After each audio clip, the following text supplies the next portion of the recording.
the right to be rich. Whatever may be said in praise of poverty, the fact remains that it is not possible to live a really complete or successful life unless one is rich. No man can rise to his greatest possible height in talent or soul development unless he has plenty of money. For to unfold the soul and to develop talent, he must have many things to use, and he cannot have these things unless he has money to buy them with. A man develops in mind, soul, and body by making use of things, and society is so organized that man must have money in order to become the possessor of things. Therefore, the basis of all advancement for man must be the science of getting rich. The object of all life is development, and everything that lives has an inalienable right to all the development it is capable of attaining. Man's right to life means his right to have the free and unrestricted use of all the things which may be necessary to his fullest mental, spiritual, and physical unfoldment, or, in other words, his right to be rich. In this book, I shall not speak of riches in a figurative way. To be really rich does not mean to be satisfied or contented with a little. No man ought to be satisfied with a little if he is capable of using and enjoying more. The purpose of nature is the advancement and unfoldment of life, and every man should have all that can contribute to the power, elegance, beauty, and richness of life. To be content with less is sinful. The man who owns all he wants for the living of all the life he is capable of living is rich, and no man who has not plenty of money can have all he wants.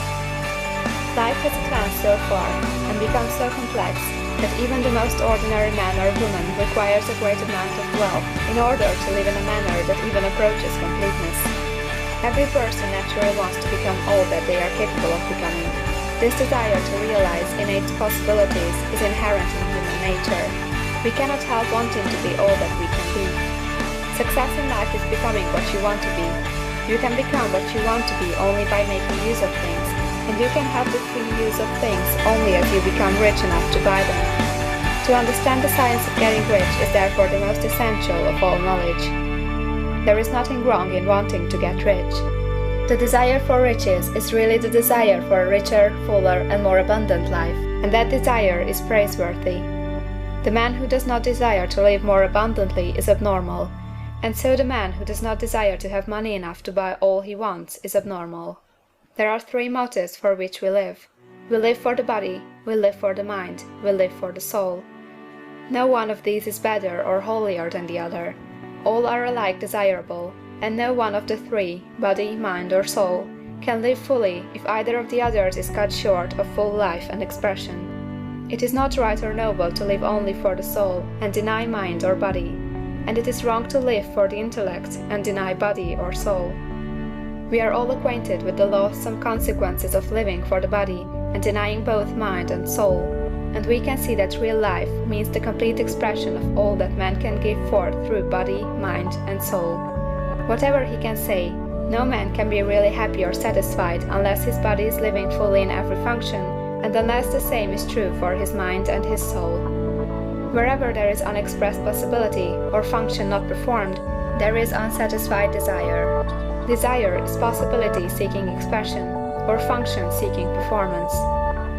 Man cannot live fully in body without good food, comfortable clothing, and warm shelter, and without freedom from excessive toil.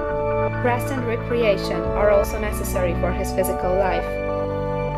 He cannot live fully in mind without books and time to study them, without opportunity to travel and observation, or without intellectual companionship. To live fully in mind, he must have intellectual recreations, and must surround himself with all the objects of art and beauty he is capable of using and appreciating. To live fully in soul, man must have love, and love is denied expression by poverty. A man's highest happiness is found in the bestowal of benefits on those he loves. Love finds its most natural and spontaneous expression in giving. The man who has nothing to give cannot fill his place as a husband or father, as a citizen, or as a man. It is in the use of material things that the man finds full life for his body, develops his mind, and unfolds his soul. It is therefore for supreme importance to him that he should be rich. It is perfectly right that you should desire to be rich. If you are a normal man or woman, you cannot help doing so. It is perfectly right that you should give your best attention to the science of getting rich, for it is the noblest and most necessary of all studies. If you neglect to study, you are derelict in your duty to yourself, to God and humanity. For you can render to God and humanity no greater service than to make the